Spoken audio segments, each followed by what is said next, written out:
ನಮಸ್ಕಾರ. ನನ್ನ ಯೂಟ್ಯೂಬ್ ಚಾನಲ್ಗೆ ಎಲ್ಲರಿಗೂ ಹೃತ್ಪೂರ್ವಕವಾಗಿ ಸುಸ್ವಾಗತ. ಇವತ್ತಿನ ಶ್ಲೋಕ 14ನೇ ಶ್ಲೋಕ ಆಗಿರುತ್ತೆ. ಇವತ್ತಿನ ಶ್ಲೋಕ ಹೇಳುತ್ತೆ, ನಮ್ಮ ಜೀವನದ ಸತ್ಯಗಳನ್ನು ಯಾವ ಥರ ತಿಳ್ಕೋಬೇಕು ಮತ್ತು ಕಾರ್ಯನಿರ್ವಾಹಕ ಯಾವ ಥರ ಮಾಡಬೇಕು ಮತ್ತು ನಮ್ಮ ಕೆಲಸವನ್ನು ಯಾವ ಥರದಿಂದ ಒಂದು ಒಳ್ಳೆಯ ಉದ್ದೇಶದಿಂದ ಮಾಡಬೇಕು ಮತ್ತು ಅವರ ಕೆಲಸದಿಂದ ಕಲಿಬೇಕಾಗಿದ್ದು ನಾವೇನೇನೆಲ್ಲ ಮತ್ತು ಇವತ್ತಿನ ದಿನಗಳಲ್ಲಿ ನಾವು ಮಾಡೋ ಕೆಲಸ ನಮ್ಮ ಸ್ವಾರ್ಥದಿಂದ ಮಾಡ್ತೀವಿ ಮತ್ತು ನಮಗೆ ಬೇಕಾದೆಲ್ಲ ತಗೊಳ್ತೀವಿ ಮತ್ತು ಒಂದು ಕೆಲಸ ಮಾಡುವಾಗ ಪ್ರತಿಫಲದ ಬಗ್ಗೆ ಅತಿಯಾಗಿ ಆಲೋಚನೆ ಮಾಡ್ತೀವಿ ಮತ್ತು ಅವರ ಆಲೋಚನೆಯಿಂದ ನಮ್ಮ ಜೀವನವನ್ನು ಕಳ್ಕೋಬೇಕಾಗುತ್ತೆ ಮತ್ತು ನಮ್ಮ ನೆಮ್ಮದಿಯನ್ನು ಕಳ್ಕೋಬೇಕಾಗುತ್ತೆ, ಶಾಂತಿಯನ್ನು ಕಳ್ಕೋಬೇಕಾಗುತ್ತೆ ಮತ್ತು ಅದರ ಒಂದು ಆತ್ಮವಿಶ್ವಾಸವನ್ನು ನಾವು ಹಿಂದಕ್ಕೆ ಹೇಳ್ಕೋಬೇಕಾಗುತ್ತೆ. ಅಂದರೆ ನಾವು ಏನೇನಾಗಲಿ ಕರ್ತವ್ಯ ಮಾಡುವಾಗ ನಮ್ಮ ಸ್ವಾರ್ಥದಿಂದ ಮಾಡ್ತೀವಿ, ನಮಗೋಸ್ಕರ ಮಾಡ್ತೀವಿ, ಯಾರಿಗೋಸ್ಕರ ಮಾಡಲ್ಲ ಮತ್ತು ಪ್ರತಿಫಲದ ಬಗ್ಗೆನೇ ಹಿಂದಕ್ಕೆ ಆಲೋಚನೆ ಮಾಡಿಕೊಂಡು ಹೋಗ್ತಾ ಶಾಂತಿ ನೆಮ್ಮದಿ ಅನ್ನೋದು ಈ ಥರ ಒಳ್ಳೆಯ ಉದ್ದೇಶಗಳನ್ನು ನಾವು ಕಳ್ಕೊಳ್ತೀವಿ. ಹಾಗಾಗಿ ಇದರ ಬಗ್ಗೆ ಅರ್ಥವನ್ನು ಈ ಶ್ಲೋಕ ನಮಗೆ ತಿಳಿಸುತ್ತೆ. ಹಾಗಾಗಿ 14ನೇ ಶ್ಲೋಕವನ್ನು ಸಂಪೂರ್ಣವಾಗಿ ನೋಡಿ ಮತ್ತು ಇವತ್ತಿನ ಶ್ಲೋಕ ಒಂದು ಒಳ್ಳೆಯ ಉದ್ದೇಶ ಕೊಡೋದಾಗಿದೆ. ಹಾಗಾಗಿ ಈ ಶ್ಲೋಕವನ್ನು ಸಂಪೂರ್ಣವಾಗಿ ನೋಡಿ. ಈ ಶ್ಲೋಕ ಏನಿದೆ ಮತ್ತು ಅದರ ಬಗ್ಗೆ ತಿಳ್ಕೊಳ್ಳೋಣ, ಅದರ ಬಗ್ಗೆ ಚರ್ಚಿಸೋಣ. ಬನ್ನಿ ಈ ಶ್ಲೋಕ ಏನು ಹೇಳುತ್ತೆ ಅಂತ ತಿಳ್ಕೊಳ್ಳೋಣ. ಈ 14ನೇ ಶ್ಲೋಕ ಹೇಳುತ್ತೆ ನಮ್ಮ ಜೀವನದ ಸತ್ಯ ಯಾವ ಥರ ಇಟ್ಕೊಳ್ಬೇಕಂತ. ನಮಂ ಕರ್ಮಾಣಿ ಲಿಮಂ ತೀನಿತೀನ ಮೇಮಂ ಕರ್ಮ ಫಲೇಸು ತೃಷ್ಟಃ ಇತಿಮಂ ಯೋಜಾಭಿ ಜಾನಾತಿ ಕರ್ಮಾಭಿ ನರ್ಸವೇ ಬದ್ಯಾತಿ. ಇದರ ಅರ್ಥ, ನಾವೇನೇನಾಗಲಿ ಒಂದು ಕಾರ್ಯ ಮಾಡುವಾಗ ನಮಗೆ ಏನೇನೆಲ್ಲ ಒಂದು ಒಳ್ಳೆಯ ಉದ್ದೇಶಗಳು ಸಿಗ್ತವೆ ಮತ್ತು ಅದರ ಅರ್ಥ ಏನಿದೆ ಅಂತ ತಿಳ್ಕೊಳ್ಳೋಣ.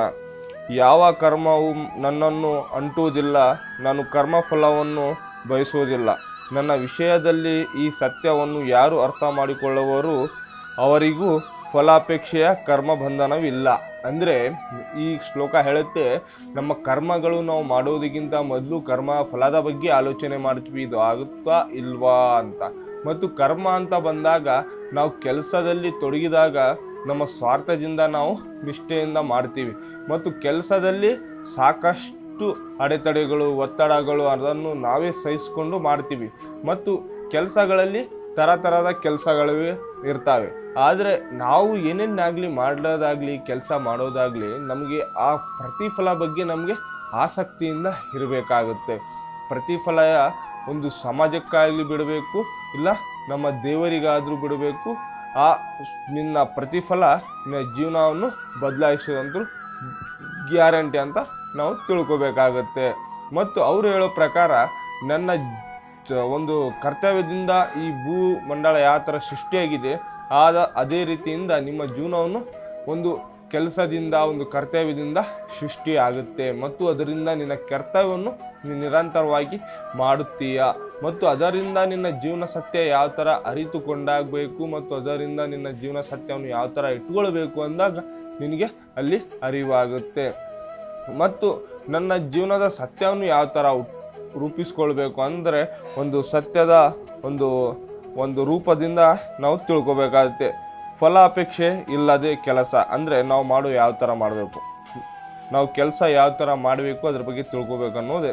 ನಾವು ಮಾಡುವ ಕೆಲಸದ ಫಲಿತಾಂಶದ ಮೇಲೆ ಅತಿಯಾದ ಆಸೆ ಅಥವಾ ಹ್ಯಾಮೋಮ ಇಟ್ಟುಕೊಂಡಾಗ ಸೋಲು ಬಂದಾಗ ದುಃಖ, ಗೆಲುವು ಬಂದಾಗ ಅಹಂಕಾರ ಉಂಟಾಗುತ್ತದೆ. ಅಂದರೆ ಸೋಲು ಬಂದ್ಬಿಟ್ಲೆ ನಾವು ದುಃಖಕರಾಗ್ಬಿಡ್ತೀವಿ, ನನ್ನ ಕೈಲಿ ಆಗಲಿಲ್ಲಲ್ವಾ, ನಾನು ಯಾಕೆ ಸೋತೆ ಅಂತ ನಾವು ಈ ಥರ ದುಃಖಕರ ಆಗ್ತೀವಿ. ಅದೇ ಗೆಲುವು ಆದರೆ ಅಹಂಕಾರ ಪಡ್ತೀವಿ, ನಾ ಮಾಡಿದ್ದೀನಿ, ನಾನು ಸಾಧನೆ ಮಾಡಿದ್ದೀನಿ, ನೀ ಏನು ಮಾಡಿದ್ದೀಯ ಅಂತ ನಾವು ಈ ಥರ ಒಂದು ಅಹಂಕಾರದಿಂದ ಬದುಕ್ತೀವಿ. ಆ ಅಹಂಕಾರವನ್ನು ನಾವು ಯಾವತ್ತಿಗೂ ತೋರಿಸ್ಕೊಳ್ಬಾರದು.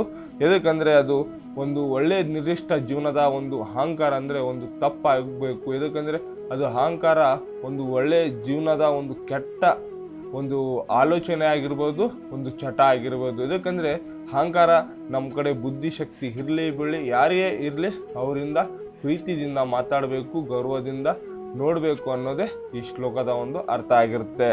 ಮತ್ತು ಕೃಷ್ಣ ಹೇಳ್ತಾರೆ, ಕೃಷ್ಣನಂತೆ ನಾವು ಕೆಲಸವನ್ನು ಕರ್ತವ್ಯವೆಂದು ಮಾಡಿ ಅದರ ಫಲವನ್ನು ದೇವರಿಗೆ ಅಥವಾ ಸಮಾಜಕ್ಕೆ ಅರ್ಪಿಸಿದರೆ ಮನಸ್ಸು ಶಾಂತಿವಾಗಿರುತ್ತದೆ. ಅಂದರೆ ನಾವು ಕೃಷ್ಣನಂತೆ ಭಗವಂತನಿಗಾಗಲಿ ಸಮಾಜಕ್ಕಾಗಲಿ ನಮ್ಮ ಒಂದು ಕರ್ತವ್ಯದ ಫಲವನ್ನು ಅವರಿಗೆ ಬಿಟ್ಟರೆ ನಾವು ಶಾಂತಿ ರೀತಿಯಿಂದ ಇರ್ತೀವಿ. ಯಾಕಂದರೆ ನಾವು ಕರ್ತವ್ಯವನ್ನು ಮಾಡುವುದೆಲ್ಲ ಅವರಿಗೆ ತಿಳಿಯುತ್ತೆ. ಅದರಿಂದ ಇವರಿಗೆ ಪ್ರತಿಫಲ ಯಾವಾಗ ಸಿಗುತ್ತೆ ಅನ್ನೋದೇ ಅವರಿಗೆ ತಿಳಿದಿರುತ್ತೆ. ಅದರ ಸಮಯ ತಕ್ಕಂಗೆ ಆ ಪ್ರತಿಫಲ ನಮಗೆ ತಲುಪುತ್ತೆ ಅಂತ ನಾವು ಭರವಸೆಯಿಂದ ಒಂದು ಉನ್ನತದಿಂದ ಇರಬೇಕಾಗತ್ತೆ. ಮತ್ತು ಕರ್ತೃತ್ವ ಭಾವದ ತ್ಯಾಗ, ನಾನೇ ಈ ಕೆಲಸ ಮಾಡಿದ್ದು ಎನ್ನುವ ಅಹಂಕಾರವೇ ನಮ್ಮನ್ನು ಕರ್ಮದ ಸುಳಿಗೆ ಸಿಲುಕುತ್ತದೆ. ಅಂದರೆ ಕರ್ಮದ ಸುಳಿಗೆ ಸಿಲುಕುತ್ತದೆ ಅಂದರೆ ನಾವು ಒಂದು ಕೆಲಸ ಅಂತ ಮಾಡಿದ್ಮೇಲೆ ಕಲ್ತಿದ್ಮೇಲೆ ನಾನೇ ಮಾಡ್ತೀನಿ, ನನಗೆ ಗೊತ್ತಿದೆ, ನನಗೆಲ್ಲ ತಿಳಿದಿದೆ ಅಂತ ನಾವು ಅಹಂಕಾರದಿಂದ ನಾವು ಭಾವಿಸಿದರೆ ಮುಂದಿನ ಒಂದು ಸಮಾಜದಲ್ಲಿ ಇರುವ ವ್ಯಕ್ತಿಗಳಿಗೆ ನಾವು ಅವರಿಂದ ಏನನ್ನ ಕಲಿಬೇಕಾಗುತ್ತೋ ಅದು ಕಲಿಯೋಕ್ಕೆ ಆಗಲ್ಲ. ಯಾಕಂದರೆ ನಮ್ಮ ಹತ್ರ ಇರುತ್ತೆ, ಅಹಂಕಾರ ಇರುತ್ತೆ. ಅದನ್ನು ಬಿಟ್ಟು ಅವರಿಂದ ನಾವು ದ್ವೇಷ ಮಾಡಬೇಕಾಗುತ್ತೆ. ಅದರಿಂದ ನೀವೇನೇನೆಲ್ಲ ಕೆಲಸ ಕಲ್ತಿದ್ದೀರಾ ಅದನ್ನು ಒಬ್ಬರಿಗೆ ಬಿಟ್ಟು ಇನ್ನೊಬ್ಬರಿಗೆ ನಿಮ್ಮ ಪೂರ್ವದಿಂದ ತಿಳಿಸಿ ಅಂತ ತಿಳಿಸುತ್ತದೆ. ಮತ್ತು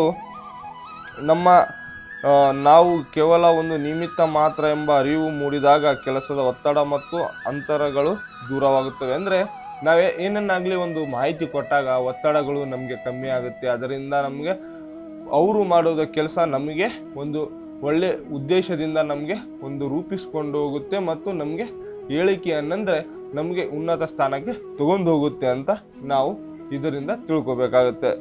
ಜೀವನದ ಸ್ವಾತಂತ್ರ್ಯ, ನಾವು ಈ ಪ್ರಪಂಚದಲ್ಲಿ ಕಾರ್ಯನಿರ್ವಹಿಸಿದ್ದರೂ ಮಾನಸಿಕವಾಗಿ ಅದಕ್ಕೆ ಅಂಟಿಕೊಳ್ಳದೆ ಇರೋದೇ ನಿಜವಾದ ಮುಕ್ತಿ. ಇದನ್ನು ಅರ್ಥ ಮಾಡಿಕೊಂಡ ವ್ಯಕ್ತಿಯೇ ಸಂಸಾರದ ಜವಾಬ್ದಾರಿಗಳನ್ನು ನಿಭಾಯಿಸುತ್ತಲೇ ಒಳಗಿನಿಂದ ಮುಕ್ತನಾಗಿರಲು ಸಾಧ್ಯ. ಅಂದರೆ ನಾವೇನೇನಾಗಲಿ ಸ್ವಾತಂತ್ರ್ಯ ಅಂತ ಬಂದಾಗ ನಾವು ಅಲ್ಲಿ ಅಡ್ಡಾಡಬೇಕು, ಇಲ್ಲಿ ಅಡ್ಡಾಡಬೇಕು, ನಾವು ಏನೇನೆಲ್ಲ ಮಾಡಿದರೂ ಯಾರು ನಮಗೆ ಒಂದು ಮಾತು ಹೇಳಬಾರ್ದು ಅನ್ನೋದು ಅದು ಸ್ವಾತಂತ್ರ್ಯ ಅಲ್ಲ. ನಮ್ಮೊಳಗಿನ ಒಂದು ಶಾಂತಿ ನೆಮ್ಮದಿಯಿಂದ ನಾನು ಇದ್ದೀನಿ ಮತ್ತು ಏನೇ ಬರಲಿ ನಾನು ಸಹಿಸ್ಕೊಳ್ತೀನಿ, ಏನೇ ಇರಲಿ ಅದನ್ನು ಸರಿಪಡಿಸ್ಕೊಳ್ತೀನಿ, ತಪ್ಪಾದರೂ ಸಹ ಸರಿ ಆದರೂ ಸಹ ನಾನು ಎರಡಕ್ಕೂ ಒಂದು ಒಳ್ಳೆಯ ನಿರ್ದಿಷ್ಟದಿಂದ ಬದುಕ್ತೀನಿ ಅಂದಾಗ ಅಲ್ಲಿನ ಒಂದು ಬರೋದೇ ನಮ್ಮ ಸಂಸಾರದ ಆಗಲಿ ಏನೇ ಆಗಲಿ ಅದನ್ನು ಸರಿಪಡಿಸ್ಕೊಂಡು ಇದರ ಬಗ್ಗೆ ತಿಳ್ಕೊಂಡು ಇರೋ ವ್ಯಕ್ತಿನೇ ಮುಂದಿನ ಸಮಯದಲ್ಲಿ ಅವನೇ ನಿಜವಾದ ವ್ಯಕ್ತಿ ಆಗಿರ್ತಾನೆ. ಅಂದರೆ ಅವನಿಗೆಲ್ಲ ಅರಿವು ಇರುತ್ತೆ, ಏನೇನೆಲ್ಲ ಮಾಡಿದರೂ ಸಹ ನನ್ನ ಜೀವನಕ್ಕೆ ಉದ್ಧಾರ ಆಗುತ್ತೆ ಅಂತ ಅವನ ಮಾತ್ರಕ್ಕೆ ಅವನು ಒಂದು ಸರಿ ಅಂತ ತಿಳಿಸ್ತಾ ಇಲ್ಲ. ಆದರೆ ಅವನು ಎಲ್ಲ ಅರಿವು ಮಾಡ್ಕೊಂಡ್ಮೇಲೆ ಅವರಿಗೆ ಏನನ್ನಾಗಲಿ ತಿಳಿದಿರುತ್ತೆ, ಮುಂದಾಲೋಚನೆ ಬಂದಿರುತ್ತೆ ಅಂತ ನಾವು ಭಾವಿಸ್ಬೇಕಾಗತ್ತೆ.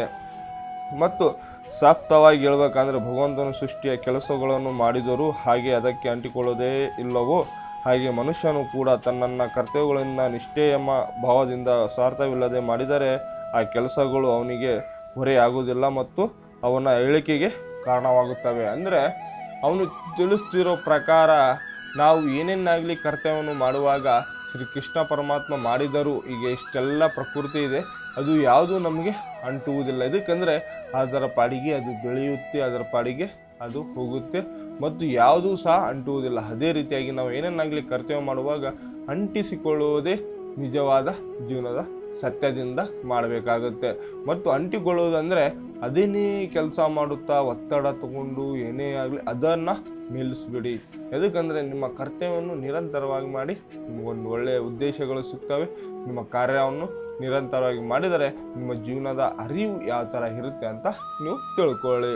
ಹಾಗಾಗಿ ಈ ಶ್ಲೋಕ ನಿಮಗೆ ಸಂಪೂರ್ಣವಾಗಿ ತಿಳಿದೆ ಅಂತ ನಾನು ಭಾವಿಸ್ತೀನಿ. ಇವತ್ತಿನ ಶ್ಲೋಕ ಒಂದು ಕಾರ್ಯದ ಯಾವ ಥರ ಇಟ್ಕೊಳ್ಬೇಕು ಅಂತ ನಾವು ತಿಳಿದಿದ್ದೀವಿ. ಹಾಗಾಗಿ ಈ ಶ್ಲೋಕವನ್ನು ಇಲ್ಲಿಗೆ ಮುಕ್ತಾಯಗೊಳಿಸ್ತೀನಿ. ಇವತ್ತಿನ ಶ್ಲೋಕ ನಿಮ್ಗೆ ಅರ್ಥ ಆಗಿದೆ ಅಂತ ನಾನು ತಿಳಿಸ್ತೀನಿ. ಬನ್ನಿ ಈ ಶ್ಲೋಕ ಮುಕ್ತಾಯಗೊಳಿಸೋಕ್ಕಿಂತ ಮೊದಲು ಶ್ರೀ ಕೃಷ್ಣ ಪರಮಾತ್ಮನ ಜಪ ಮಾಡೋಣ. ಹರೇ ಕೃಷ್ಣ ಕೃಷ್ಣ ಕೃಷ್ಣ ಹರೇ ಹರೇ, ಹರೇ ರಾಮ್ ರಾಮ್ ರಾಮ್ ಹರೇ ಹರೇ. ಎಲ್ಲರಿಗೂ ಹೃತ್ಪೂರ್ವಕವಾಗಿ ನಮಸ್ಕಾರಗಳು.